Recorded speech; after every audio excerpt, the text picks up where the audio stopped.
What I'm going to show you is different methods of extracting juice instead of pulp fermenting.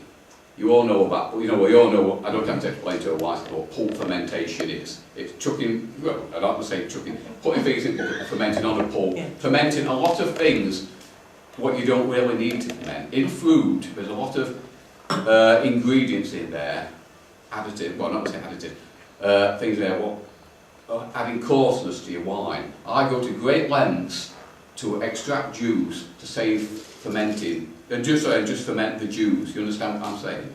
And tonight, this talk, you'll see different methods of what I do. I'm going to give you a little demonstration first with this machine, and then we go through the slides, and we'll keep when we're going to have a few drinks. You can start emptying your glasses soon, because here's a drink coming up shortly. And it just follows on like that. It takes me about an hour to an hour and a half. But I say, do please ask questions. Right, we're first going to move on to this. Can you all see from it? Can you see from it? Yes, yeah. Do you all know what this is? Yeah. Yeah. Centrifugal force juice extractor. Has any of you got one? Yeah? Yeah? Use it for your winemaking? No. Right.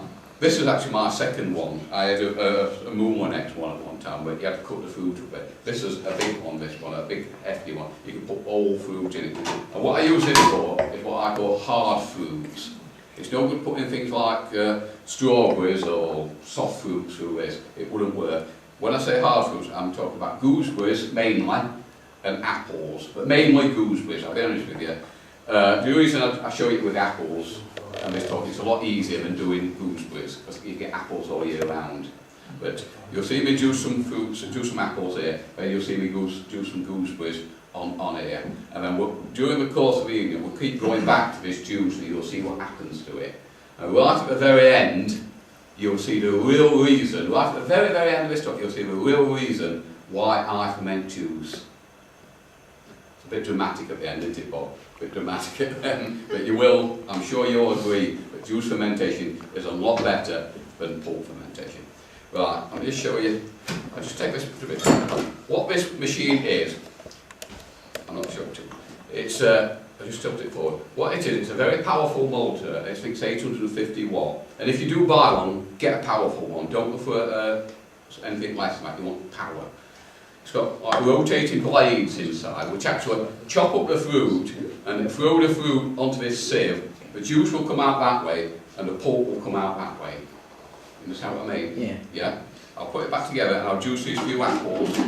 I hate taking this in together because it always takes me.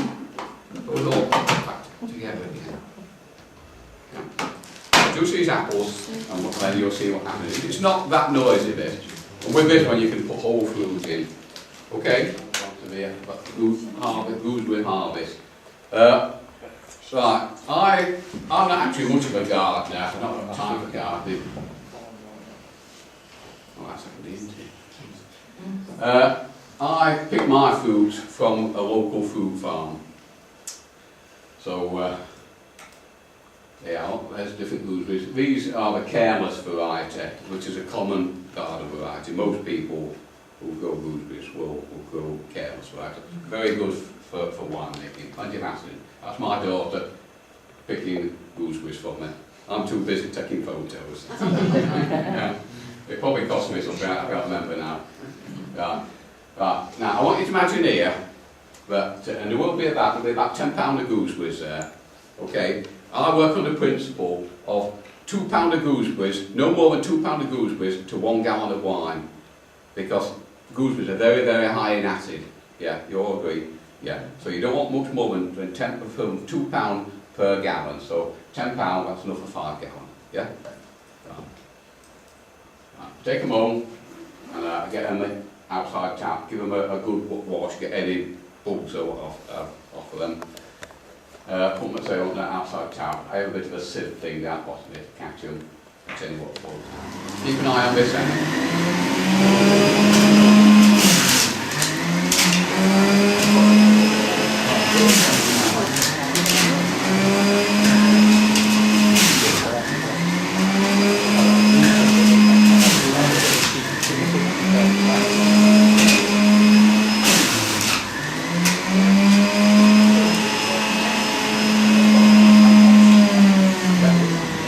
How easy that was.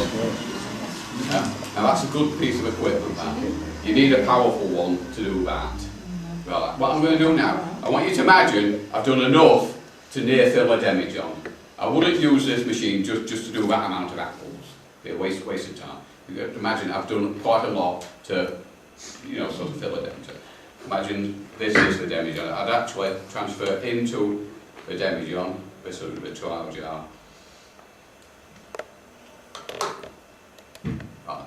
At that stage, you can see it's just pulp floating about. But I'm going to put it down, and we'll keep coming back to it, and you'll actually see what happens to it. It will actually start to clear. Remember, if I was making this for what I'm making, this is only for demonstrating purpose, I would have sulphite in there. But just for this purpose, you know, we don't. Okay, any questions on that before we move on to the slides? So would you put sulphite in the demijohn? Yeah, I'd have probably a broken up Camden tablet in there or something like that. Yeah. Especially if we're doing apples, because apples are notorious for oxidation. Yeah. Or notorious. So this will stop that, will it? Well, it'll inhibit the oxidation. Yeah. I'll be honest with you. I don't use it for apples a lot because apple juice is so easy to buy nowadays. But for gooseberries, we're now going to move on to the actual harvest of gooseberries and the juicing of gooseberries. You'll see this machine again in action there, and you'll actually see what happens. Okay? Put them into these containers. These, believe it or not, these are very, very good for if you've got they're actually garden sieves. You know the plastic garden sieves, you can buy them in Wilkinson's. Yeah, very, very good. If you're picking fruit, no good for elderberries, there's always a bit to it. They all offer bigger fruit, make very, very good sieves. Now we'll move on to the actual juicing of the fruit. You can see me juicer there. That's what you can see here. You're now going to see again what you've just seen, but in a bit more detail. That's just a container what goes on the juicer. It actually sits on here. Gooseberries are going in, being pulped up, juice coming out this side, pulp coming out the other side. Now, it's different shots. You see it just coming up. Yeah. Right. That is the juice from 10 pounds of gooseberries. Now you might think to yourself, there's not a lot of juice there, but what you've actually got there is a lot of what you want and a little of what you don't want. You see what I mean? Yeah. You see there. You see how the pulp's gone to the top and the pure juice is at the bottom. Right. At this stage, before we carry on, we'll just come to this. See what's happening here? Look. You see what's happening is what's happening there. The pulp is starting to rise to the top. Right. So at this stage, I actually put my siphon tube into that. Leave it for about an hour to settle even more. Because once you put your siphon tube in, it does disturb it a bit. Okay? Put your siphon tube in and leave it about an hour so to clear. You can actually see it there. You can actually see my stainless steel siphon tube sat in there. Put a bit of tissue in top. Just leave it to separate. And then start to siphon it off. Siphon off that juice from the bottom into a smaller demijohn. And there you've got your pure, clean juice for making wine and no pulp at all. You understand what I'm saying? Yeah? It's a lot better to have that than that. Okay? Now at this stage, you can either make wine with it then, or you can actually freeze it. What I sometimes do, I actually put it into like a picnic box type thing. Put it. Yeah. Would you sulphite it then as well? Well, it would have had sulphite. It would have had sulphite in the demijohn. Yeah. At the original set. It had a good sulphite. Yeah. Yeah. Sulphite would have been in the demijohn when I went good. Yeah.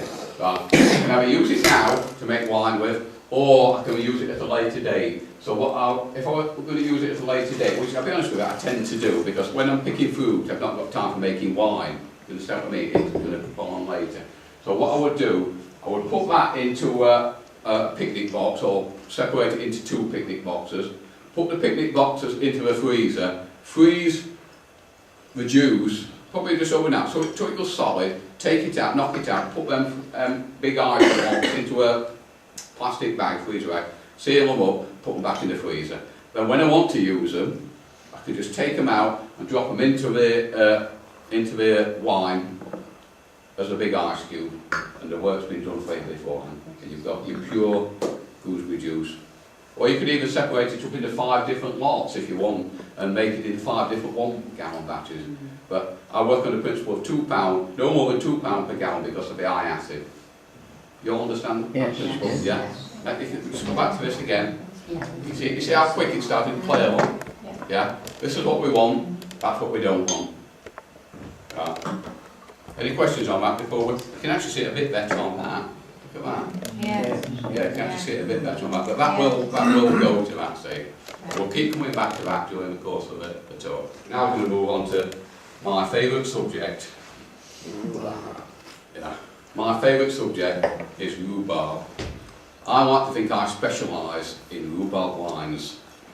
I've made rhubarb wines for many years. The reason I like rhubarb is one of the most easiest fruits. I will call it a fruit, but it's actually a vegetable. Do you know that? Yeah. It's actually a vegetable. But for purpose of this talk, we'll call it a fruit.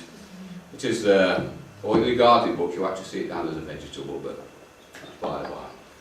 The reason I like to use rhubarb is because the juice is so easy to extract from it, and it's ideal for making table wines, like they want. This is how I extract the juice from my rhubarb. Like this. This is just for demonstration purpose. I go out, pick my rhubarb, usually early May. You'll see it on here. Early May, pick the rhubarb, put it into the freezer, pick it up, clean it up, put it into freezer bags, put it small, so put it in the freezer bag, put it in the freezer. Freeze it till it's solid. A good couple of weeks frozen, I like it, so it's solid. When it comes to taking it out, I take the bags out of the freezer, cut the corner off a bag, just the corner up, you see how the corner's been cut off? Yeah. Put the bag in the funnel over a demijohn, and just do nothing. Just let it defrost. It can take between 24 and 48 hours, and you can see what's happening, can't you? You see the juice just dropping out. I've done nothing to that. I actually took that out of there this morning, about 5:30 time this morning. That will come out of the freezer this morning. So, and I work on the principle of 4 pound of rhubarb will drop 1 litre of juice easily, with no problems whatsoever. You actually get more, but you will get that amount easily. And once I've got that amount, I don't squeeze it. I just let that amount drop. Because rhubarb is cheap, I don't squeeze it. All I want that is the free-flowing juice. I don't start squeezing it if I can avoid it, because then I know I've got the good juice, and I'm not pressing out the rubbish what's in there. Early May, me and my wife, I take the photos and my wife puts the cuts. I was just going to say, when you say we, who's actually doing the work here? Diane, I pull, she cuts. I pull, she cuts. Diane cuts about the first inch or so from the top. We always cut that off because we don't want farmers to charge us for that. We actually cut that off, cut the bit off the bottom, put a few inches off that. It's good rhubarb this, it's good thick stuff, it's not spindly stuff. We pick it. I take these clean builder sacks from there. This is not this last year, this is the year before. We actually picked £50 there. There's actually £50 rhubarb there, which you think isn't a lot, but I do get through it. Believe me, I do get through it because I make a lot of rhubarb. Take it home, take the rhubarb on, and we're going to give it a good wash. Now I'll tell you a little story now. I went to do this talk up in Huddersfield. And I was doing this talk, and a lady popped up and said, "Oh, why do you wash your rhubarb?" And I thought, that's a funny question to ask, why do you wash your rhubarb? My answer was, well, we all know what rhubarb grows best in, don't we? This is just straight away. I mean, I just couldn't answer, really. Why do you wash your rhubarb? I mean, we all know what rhubarb grows best in, don't we? So it's got to be washed off. So anyway, we gave it a good wash, run it under a cold tap with a nice clean cloth. Cloth up and down it, get any debris off. Then what we do, notice I keep saying cut it up. We used to start using a knife cutting up, but we found it's a lot easier to cut up with scissors. Good sharp pair of scissors. Great. These scissors buy them in pound shop. They're absolutely fantastic. Pound shop scissors. Ours are welcome. Yeah, same thing. Yeah, really good sharp scissors. We've had them for years. Brilliant cutting rhubarb. And I'll be honest, I've got a pair of them at work, and I can use them like tin snips from pound shop. Yeah, put the rhubarb, put it into my sieves. It's had a good wash. We usually give it a bit of a dry as well. Yes. Would you not strip the rhubarb as well then? No, I don't. We'll come to that in a bit, actually. We'll come to that in a bit. Lots of people say that redness is caused by the skin of rhubarb, but it always drops out. It will not. That will not produce a rosé wine. It will drop out. It will especially drop out once you've added some sulphite to it in the fermentation stage. I have thought about taking the skins off, but I can't see any point. It doesn't make any difference really. It does drop out. I've got some, but I took the skins off. Would it matter? I always peel mine as well, Yeah. so that we don't get the pink. Yeah. Always peel it. Yeah, but it Bit laborious. Yeah, it always drops out. I've never had any problem. In fact, you'll see the wine and look at it. Weigh it out. I normally work on the principle, like I just said, £4 will drop 1 litre of juice easily. Right, weigh it out. Get it into bags. Different bags out. Get it into the freezer. They're actually £6 bags, but by the way. Now, like I say, I do give them a good freeze. I don't just freeze it overnight. I freeze it for at least a week to 2 weeks. Get it solid, so it's absolutely solid. Because I don't know if you know rhubarb, it don't freeze that quick. If you put it in the freezer, a couple of days before it's actually starting to set in, because it is quite a hard. But I don't bother putting the freezer on fast freeze. I just put it in and just leave it. Yeah, I've got my own freezer in garage. Right. Now we've now bought this rhubarb out. It's a few weeks later out the freezer. We're now going to actually, like I showed you, we're going to cut the corners off the bag. There we are. Cutting the corners off the bag. We're now going to place them over demijohns for the juice to drop out. You can see how that one there, that's such a big bag. I've had to put plastic bands on to hold it up. But believe me, you'll see it in a minute. Just take note how it's sticking out at the top. My battery's on my pointer, so I can't actually be pointing. See how it's sticking out at the top. Then there's two well. Put them into my understairs, that little fermentation room, and just lay them out. I throw a tea towel over the top and leave them. You can't do that then? Well, I'll be honest with you. What I do, I sulphite the demijohns out, give them a good sulphite, and I just don't bother rinsing them. You understand what I mean? Give them a good sulphite. And just don't bother rinsing them. So I don't actually put Cameron tablets in because you don't really need them. This is what happens. So that's probably after about, say, like 24 hours-ish. You see how the juice has just dropped out, and I've done nothing. Not even took the rhubarb out of the bag. A bit closer shot. Remember, right, here we are. Remember I said, look how high it was, look how it's gone now. It's just disintegrated, gone straight down into the funnels. So virtually all, there's not a lot left, I'll be honest with you, there's not a lot left in there. There's the juice. How simple is that? Elderflowers and alcohol extraction. Now you might think to yourself, elderflowers, there's no juice in elderflowers, so you've got to get that flavour out of them somehow. Right, what I do, well, I actually learned this from beer brewers. I actually brew beer as well. Have we got any serious beer brewers here?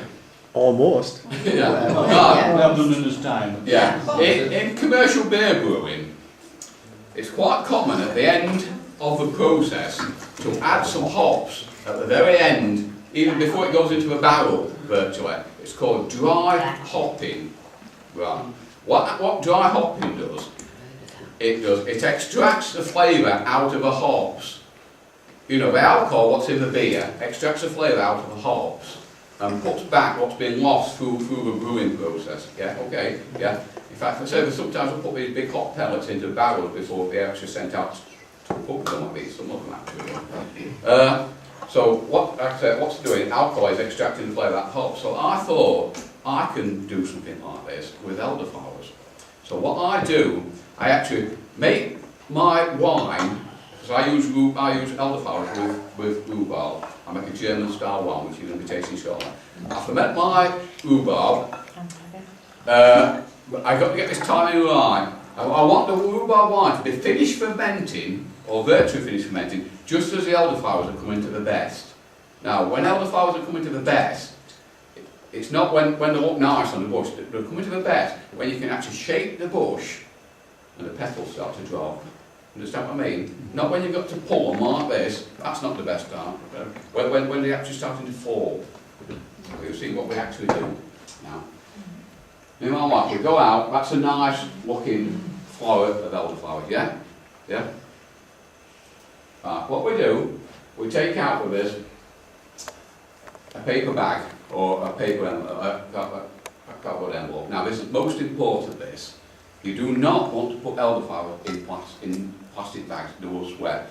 What you've got to do, you've got to pick them, and you've got to get them home, and you've got to get them in that wine as quick as possible, because the second they leave that bush, they're deteriorating.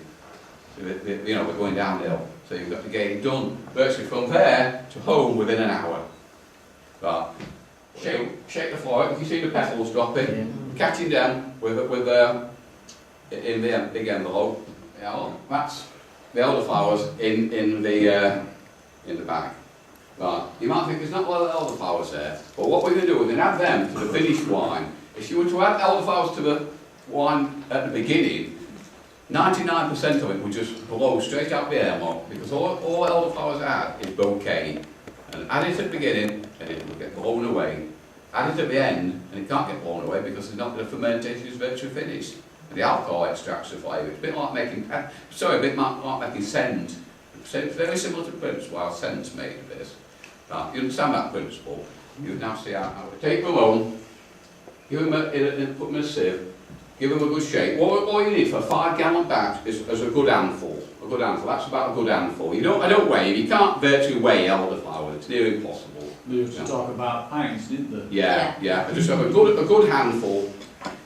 Shake out any pollen out, pick any bits of greenery, what's fell in there out. Put them into a mesh bag, tie the mesh. Oh, what I normally do is, I normally actually put a marble in that bag. A marble, so it drags down to the bottom of the bucket, but for this period, you'll actually see it floating on the top. Tie the bag, or put a weight in or something, let it drag down, and drop it into a virtually or almost finished wine. Like I say, you can see it there, but normally I put something in to drag it, or even put a spoon or something in to hold it down to the bottom. Leave it in there, put the top on again, leave it in there, 2 or 3 days, that's all. Take it out, and then just whack the wine off. Don't forget what I'm trying to produce here. I'm not actually trying to produce an elderflower wine, I'm trying to produce a wine with an elderflower bouquet. Yeah. Different thing between an elderflower wine. I'm trying to produce here a German style wine. You're all familiar with German style wines, right? The Riesling type grade, which gives the elderflower type bouquet. Well, I'm now going to bring a wine round, which I make every year, made exactly to that principle. I make this wine every year. I make this as a German style wine, an easy drinking table wine. It's not high in alcohol, it's only about 10% alcohol this. I'll tell you what the ingredients are. It's just a 5-gallon. I'll tell you to 1 gallon and make it easy for you. No, I'll tell you 5 because it's a handful of things, a lot easier. 5 litres of rhubarb juice, yeah? 5 litres of white grape juice, the box supermarket juice, Tesco's, the better quality ones, the Tesco ones. 1.5 pound of sugar per gallon, that's about 7.5 pound of sugar, that's only 1.5 pound, that's 7.5 pound of sugar. 1 teaspoonful of tartaric acid per gallon, so that's 5 teaspoons of acid. Then nutrient and Gervin varietal D yeast, D, the German style yeast. Yeah. I usually make this wine, like I say, middle of May, when it's finished fermenting, when the elderflowers come out, sort of June time, at the peak. Go out, elderflowers in, like you see there, whack the wine out for a few days, drops clear pretty quickly because there's no pulp in there.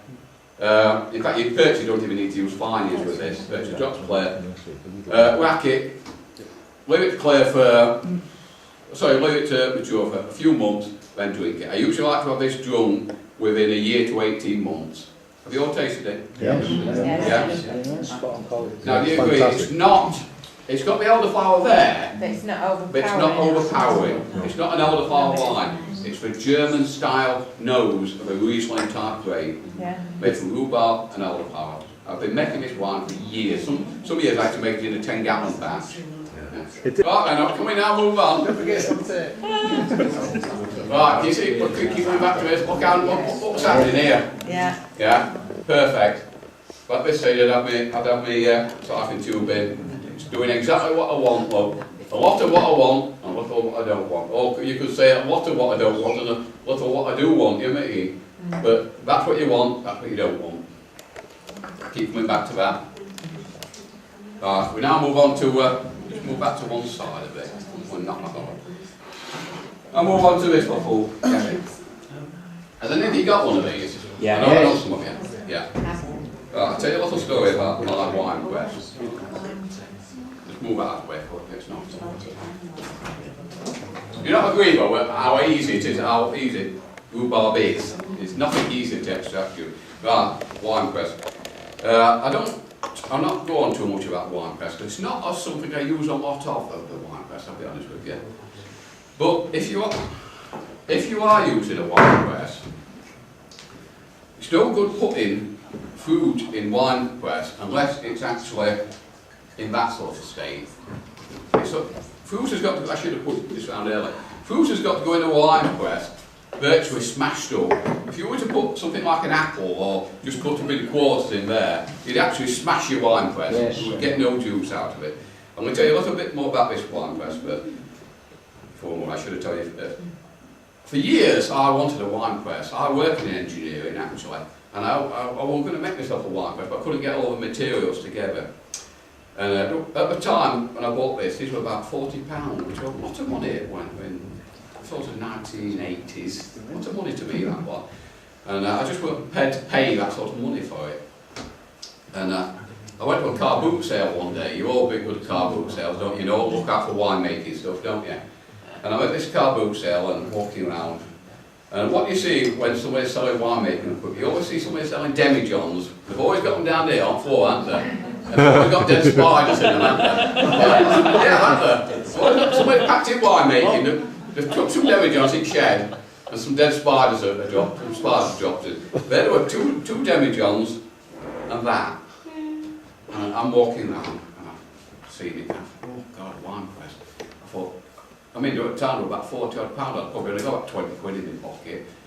And I thought, I wonder how much he wants for that. I thought, I'll not have enough. And I approached this gentleman, and I said, yeah, wine press you got down there, how much do you want for it? He says, give me £2 and two demijohns. And I thought, oh, that's cheap. And I said, I'll tell you what, I'll give you £2. And I got my £20 note out, but I said, I'll give you £2 and you keep them demijohns. I didn't really want them. And that's how I ended up with that. One of the best bargains I ever bought at the car boot sale. Right. At the time it actually had you've got one of these. It actually had a mild steel thread on it, but like I said, I work in engineering, so I actually took it to work with me, and I made a brand new stainless steel screw for it, and a brass bush to fit in the bottom. And who's got one of these? Who has got one? Yes, I've got that. This same sort? Yeah. And you got a plastic press plate. I took the press plate and I actually made that. Yes. Stainless steel one. Now that on its own is enough weight to... Has yours got one of these on? Yes. Yeah. Now, I always think that's an afterthought with wine presses. But if you don't use that, when you use the wine press, the juice just flies out. Yes. Yeah. It's an afterthought. I'm sure it's an afterthought. Right. Now the proper way to use a wine press. Like I said, I don't use it a lot. But I'll be honest with you, I'll tell you why most of the times I use this is on the odd occasion I do pulp fermentation. I don't do it very often, but occasionally I do. Say if I'm using any dried fruits or something like that. Not dried elderflowers, dried fruits. If I have done some pulp fermentation, I use this to separate the pulp from the juice. Okay, yeah. It's not very often I go out and buy some fruit, pulp it up and put it through this. Right. The proper way to use a wine press is it has a mesh bag in. I've not got the mesh bag with me. You must use the mesh bag. If you don't use a mesh bag, you start getting like little It's come through like little magnets. They put mesh bag in, pulp goes in, put it in, pressure plate goes on, and usually by this time it's actually juice coming out anyway. I've actually got a stand for this which I made. You'll see it in a minute. In fact, you can actually see it here. You can see it there. Look. Is it stainless steel? Yeah, that is stainless steel. Yeah, right, pulp goes in, and press, and screw goes on. Right. Now, the proper way to use a wine press is not to put it in and just go screw, screw, screw, screw, screw. That's not the proper way. The proper way to use it is a few turns, leave it. A few turns, leave it. Don't just press it down in one and force it down. What it do is lock up inside. The way to do it is gradual pressure. You know, even if it's sort of a minute between a few turns, leave it. Let it grind gradually. That's the proper way to do it. Right, and now see it on here. But like I said, this is on one of the other occasions I've used a pulp fermentation. Pulp goes in the bag. Here you see it. Keep pressing it down. You see the juice running out. A few turns, leave it, and that's what you should end up with it. It should a good solid lump like that. That's a good pressing. When if you actually take it out in one go, it doesn't fall to bits. You understand what I mean? Yeah. That's how it should be. That's work properly. But if you just put it in and press, 9 out of 10 you will still have juice locked up in there. It's a gradual process pressing. And it's got to be done properly to be successful. Yeah. How long would it take to actually do it then? Well, not long. It don't take long. Not, You mean? not hours or anything? Oh no. You mean probably even it's like 10-15 minutes. Yeah, like you make. Yeah, it don't take that. But a few turns. I mean, you don't on this sort of press. You don't fill them right at the top. We only light duty presses. Even though this press will, I don't know if you know, it take about 1/4 of a ton these. But if used wrongly, you can actually break these. I'd say if you don't put the fruit in, if you were to get some apples and cut it up, or whatever, you don't get the fruit smashed up first, get the cells broken, you can actually break the screws off the bottom. Believe me, they do break. Yeah? Yeah? Oh yeah. It's a bit like the old apple and egg in the hand. You don't put an egg in your hand and try and smash it. You're not going to break it, are you? It's just that sort of principle. Yeah. You've got to get the fruit completely broken up before it goes in. Okay? Yeah. Could I just make a point? When Yeah. you're on that just subject there, Colin. Yeah. Me and Bob found last year that to freeze the apples Yeah. before pressing Yeah. was a brilliant way to do it. Well, do something, yeah. Rather than pulping them, because Yeah. they ended up actually coming out like dried prunes. Yeah. You've got to do something. Yeah. You've got to get the juices Freezing just flowing. is a great way. Yeah, whatever you do, don't just put fruit in your wine press and think the juice is going to drop out, because it ain't. It's just not going to happen. No, Yeah. no. Okay. Now, this is a fairly recent addition to this talk, actually. This is what I use for my rosé wines. You've all seen these in the supermarket now, these frozen summer foods. Oh yeah. Very, very good for making rosé wines. What you're going to have very shortly is another rhubarb wine, made a similar principle to the last one, but with these in. What I actually do with these, I actually buy the bags of frozen summer fruits. You know what's in them, don't you? There's a few strawberries and cherries and a few blackcurrants and whatever. Buy from the freezer shop. They're usually in 500 gram bags, which is approximately a pound bags, aren't they? Right.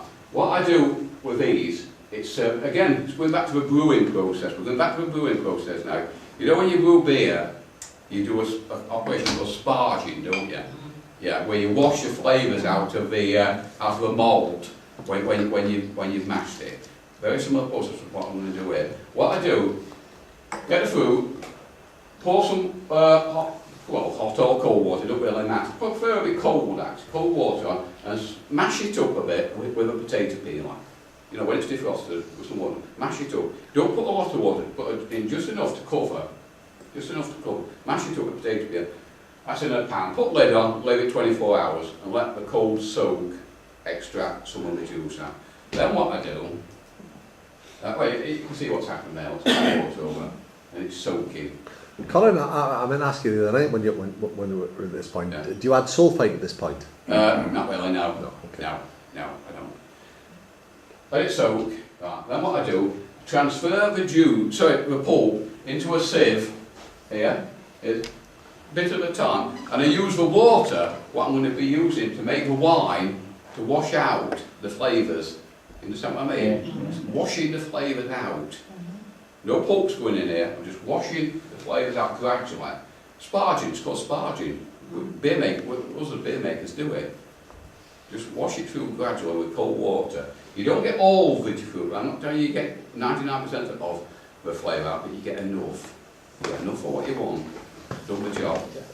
Yeah? See the principle? So the next one I'm going to bring you around now is virtually the same as the other one. There's no elderflowers in it. It's got, again, the 1 litre of rhubarb juice, the 1 litre of apple juice, same acid, but it's also got some of this liquor in from the summer foods. Okay, I'll move on. These are what I like to call good elderberries. Good elderberries should hang like that. Good elderberries should have good red stalks here. Yeah? Yeah. And also, I mean, you must also, think about elderberry, you must also pick them. And a good elderberry, when it's squashed, it should stain your hands. If it doesn't stain your hands and it's like water inside, don't pick them. You're wasting your time. It's just too much water. A lot of problem with that was last year. They weren't good elderberries, a bit too watery, too much rain. They are. There's different shops and different elderberries. Yeah. Hanging like marbles. Oh, there's Diane holding them again. Look. Yeah. Now, in a minute, we'll move on to how we pick them. Right. Yeah. Margaret. This is what we used for picking. Picking elderberries. I said used, remember? Right. I pick, Diane does this. No, she picks, you take the photographs. Yeah. Right, here's Diane, look, doing this into a bucket with good elderberries. Look. I'll do a few shots of that. Look, now, look. Great, isn't it? Most people do it this way, don't they? You do it this way. Yeah. Some people take the old stuff home and do it at home. It's a bit laborious, that. I prefer to do it this way. Until one day I read an article. By Jerry Fowles. Many years ago, there used to be a magazine now called Wines for All Season by Jerry Fowles. It used to be a quarterly magazine. And I read an article in there about this gadget, which Jerry had seen when he went on a trip to Alsace. And people down there, should I say, were using it to pick bilberries. Now, bilberries are normally picked in Poland, aren't they? But we're using them picked in Alsace. And what they've got this like box type thing with a handle on and prongs, and they were stroking the bushes, and the bilberries were going in. Anybody who's been bilberry picking, it could be Yorkshire anyway, you know it's hard work picking bilberries. You can pick for an hour and probably not get much more than a couple of handfuls. Really is hard work. I've done it myself. Anybody ever been to Brimham Rocks? That's a good spot, but still hard work, isn't it? Yeah. So I thought to myself, I work in engineering, I thought I can adopt this method. And instead of doing that, I can quicken this method up. So I actually then made that. Now you might laugh, but this is a fantastic piece of equipment for picking elderberries. You'll see it in action there. What it is, one of these plastic drinks containers, top cut off. Don't do it on your sharp table. A bit like Bull Peter, isn't it? Cut the top off with Stanley now, cut the top off. Get one of these afro combs, bolt it on, stainless steel bolts by the way. Yeah. Stainless steel bolt it on. Who'd have thought? Yeah. And what you do then, as the elderberries hang on the tree, you actually stroke the berries, like that. Berries straight in there. When you get that somewhat like half full, tip it into your bucket. See how easy it is? Same principle as that. But that's made for picking bilberries, this is made for picking elderberries. Right, you're now going to see it in action now. Right. See, there's Diane, look, you've got thumb in that hole. Picking the elderberries. Huh? See? I feel a pain. The good thing about this as well is, you must do it outside the road. Because if anybody comes along, you just go, oh, hello? You don't want people to see you with that, do you? People will stop me and say, what on earth have you got there? It's Magnum Ultimate. What? Yeah, but it does work great. Anyway, that's a tip of station to your bucket. Hello? So, simple idea, it saves a lot of time. Yes, sir. What about taking the old bunch, freezing them, and shaking them off? No, you'll see why. I I did know. try it, and you get stalks on it. Yeah. Yeah. We're not coming to the juice extraction bit yet, we're just on the harvest bit. I know what you're being. Yeah. Don't forget, not only that, you're freezing the stalks as well. It's got to have some depth to make sure. I found that to collect them Yeah. and keep them 24 hours Yeah. in a carrier bag, Yeah. I've heard they about will that. strip off a lot easier. Yeah. Not as easy as that though. Well, no. Yeah. Right. Anyway, we'll picture, we're taking them into the bucket now. So now we're going to take them home. Yes. Take them home, and we're going to wash them, put again outside tap, no water meter, you see, outside tap. Let them flush through. Any of these green ones come to the top, brush them off into that's a washing up bowl that with a lot of holes drilled in it. Another homemade sieve. Washing up bowl, lots of holes drilled in it. Best when using a colander. Wash them up, just push off any that fall to the top. You know what I mean? You know the ones that fall to the top, usually the green ones, any bits of twigs. We're now going to do the steam juice extraction. We're now going to juice the elderberries. Is anybody familiar with this? We have yours. Yeah, whatever. Yeah, I do. We borrowed Edith Charles. This is a steam juice extractor. It's a very expensive steam juice extractor. Some nice man found me one of those. Yeah, I did. I actually got one of these for a tenner, didn't I? Yeah. Not as good as this. We weren't so That's it, just knock it down. Yeah, just many years ago, when I was, remember I told you I was after a wine press? Many years ago, I seen an advert in the local paper, wine press for sale. When I went to have a look at it was same wine press as that, but covered in rust. It was just no good, it was just rusted a bit. So I thought to myself, oh no, I don't want that. But this chap walked by and says, oh, I've got this. Which is an original Saffborn, the aluminium one. Used to sell it in the Amateur Winemaker magazine in the 70s and 80s. So I thought, oh, I'll have that. That's the same thing as that, but that's an old version. I used that for many, many years. Only trouble with the aluminium ones, the pan on the bottom distorted. And we swapped at this time to cooking on ceramic hob in the kitchen, not gas. It didn't sit right on a ceramic hob. Plus it was leaking, it started to leak a bit, it was losing steam. So I decided to get rid of it and buy this one. This was the best part of £100 basically. Expensive piece of equipment. And now I'll show you how it actually works. So you say some of you actually use one, I know Bob's got one.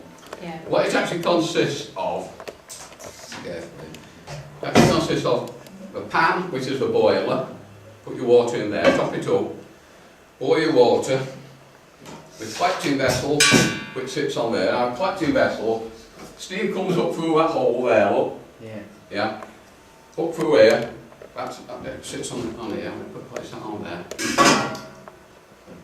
That sits on in there. That's what you put your fruit in. Now, I've worked out that full to the top, it takes 12 pounds of elderberries to the very top. I've worked that out. So I barely even weigh me elderberries. If I can get 12 back to the top, I know I've got approximately 12 pounds. That sits on there. Lid goes on. Water boils, steam comes up through that hole, penetrates into the fruit, disintegrates, breaks the fruit down, juice drops down through the hole, into there, out that spout there. Yeah? Simple as that. But I must state, this is only really any good I find for red fruits. For white fruits, it is not very good at all. It actually browns the fruit very badly. Yeah. It gives it an oxidised, cooked taste. And I'll be honest with you, 99% of the fruit what goes through here has got elderberries in it. If I put blackberries in there, I put elderberries in with it. I don't put blackberries in on my own, I put blackberries and elderberries. Anything what goes in with elderberries, because elderberries don't lose the colour. Blackberries do. They do. It comes out a bit brownish. So that's how it works. And I work on the principle again, that from £6 of fruit, I can get 2 litres of juice easily in about 3/4 of an hour. So if that's top up with £12, I can get 4 litres of juice. Okay? That's what you've seen here. That's the same thing as that one. Elderberries onto the top, a good £12 there. Put the heat on, let it start to boil.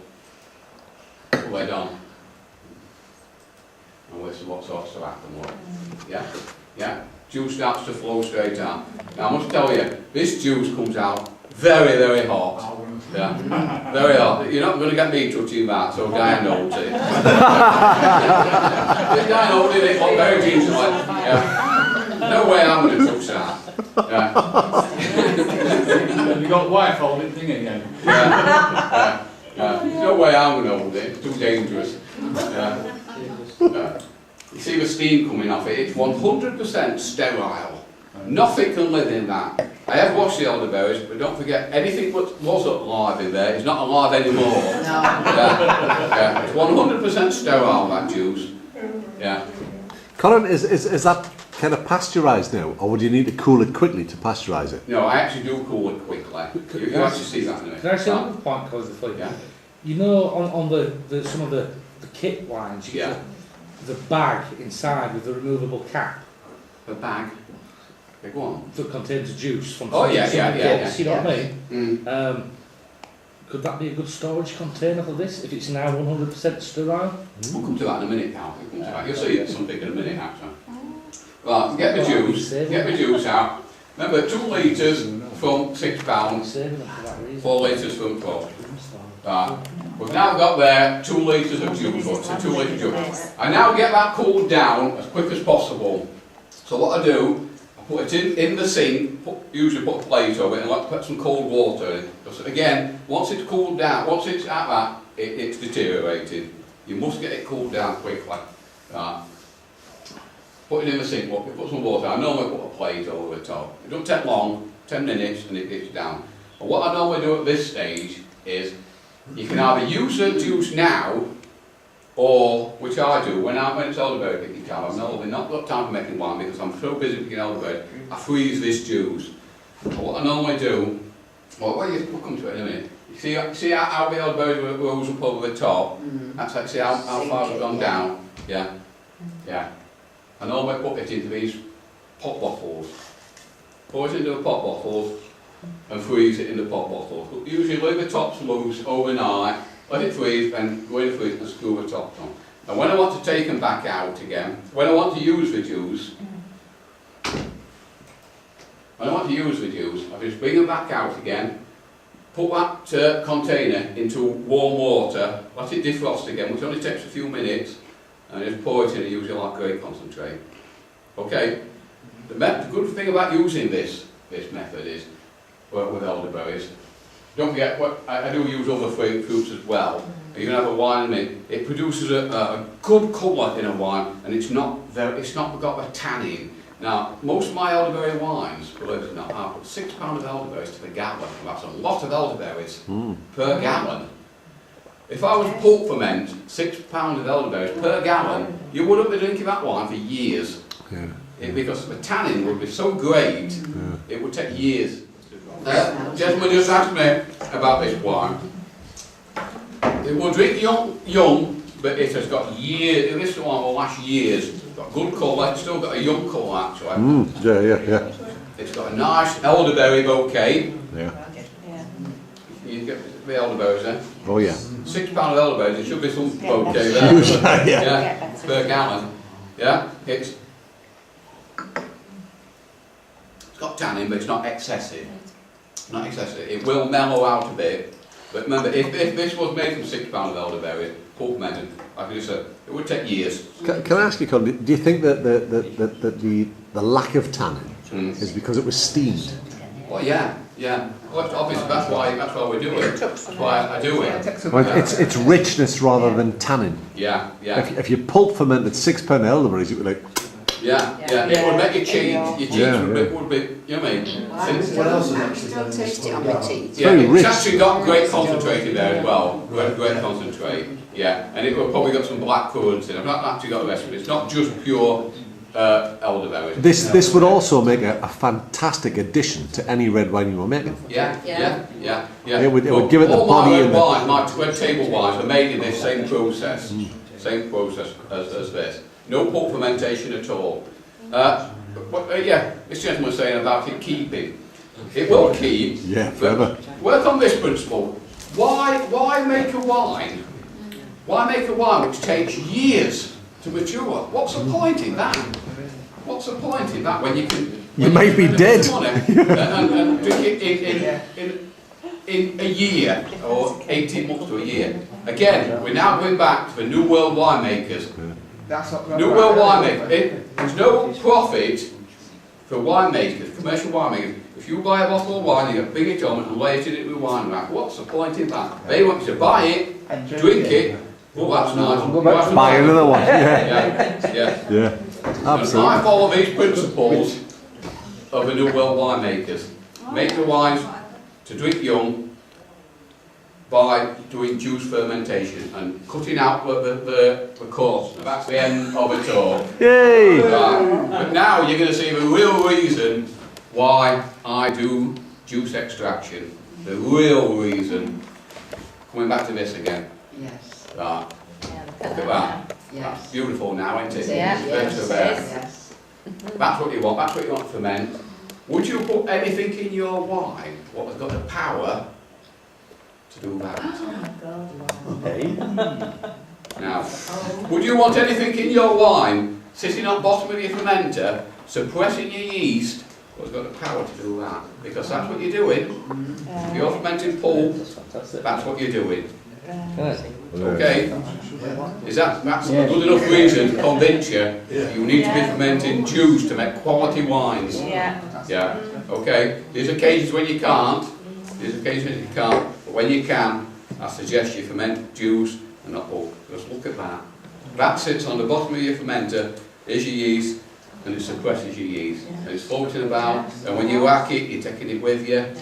Yeah. See? Yeah. Fantastic, Colin. Yeah, and not just from clarity, and with coarseness in your wine. Yeah. I like to think that my wines don't have coarseness in them because I've gone through the trouble of taking the coarseness out early. It's just labour intensive, my style of winemaking, but I always think it pays off. Yeah.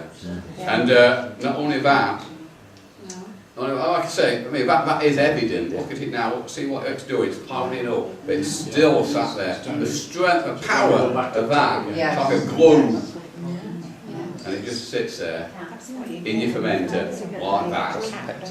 Yeah. Yeah. Okay? Yes. Thank you. It's still there now. Thank you, Colin. Oh no, fantastic.